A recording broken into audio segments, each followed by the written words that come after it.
এডিআৰিত ভুল উলিয়াবৰ কাৰণে দিনে ৰাতিয়ে বিৰামহীন প্ৰচেষ্টা কৰি আছে।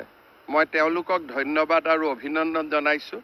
আপোনালোকে যিমান খুঁত উলিয়াব খোজে খুঁত উলিয়াই থাকক।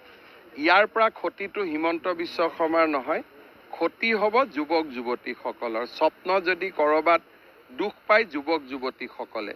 গতিকে এই যে এডিআৰি পৰীক্ষাক লৈ ভুল নোহোৱা এটা পৰীক্ষাত ভুল উলিয়াবৰ কাৰণে সংবাদ মাধ্যম এছাম মহলৰ যি অবিৰাম প্ৰচেষ্টা, তাত মই এজন পিতৃ হিচাপে দুখ আৰু শোক পোৱাৰ বাদে মোৰ আগত কোনো ৰাস্তা নাই।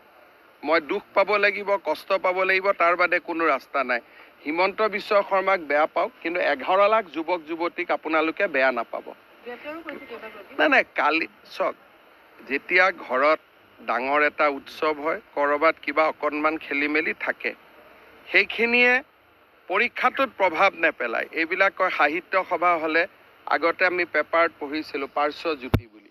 এইবিলাক পাৰ্শ্বজ্যোতি কিবা ডাঙৰ পৰীক্ষা হ'লে, কিন্তু তাকে লৈ চুট পেণ্ট পিন্ধি টিভিত ওলাই যে পৰীক্ষা বেয়া হৈ গ'ল, প্ৰশ্নৰ কাকত ওলাই গ'ল, যিটো প্ৰচেষ্টা, এই প্ৰচেষ্টাই অসমৰ সংবাদ মাধ্যমক যুৱক যুৱতীৰ পৰা আঁতৰাই লৈ যাব।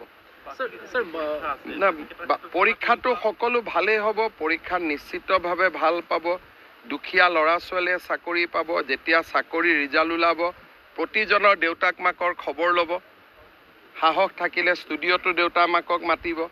দুখীয়া দৰিদ্ৰ পৰিয়ালে চাকৰি পাব। কিন্তু পৰীক্ষাটোত ভুল উলিয়াবৰ কাৰণে একাংশ সংবাদ মাধ্যম যেনেকৈ নামি পৰিছে, তেনেকুৱা হ'লেতো কোনেও পৰীক্ষাই নাপাতিব ভৱিষ্যতে ভয়তে। মই ভয় নকৰোঁ বুলিহে পৰীক্ষাটো পাতি আছোঁ। মোৰ পিছততো পৰীক্ষা পাতিবই মানুহে ভয় কৰিব। এইটো 2:17 তাৰ পিছত পৰীক্ষা হৈ যোৱাৰ পিছত প্ৰশ্নৰ কাকতখনতো এতিয়া খোলা হৈ গ'ল। অহাকালিতো আমি দিয়েই দিম।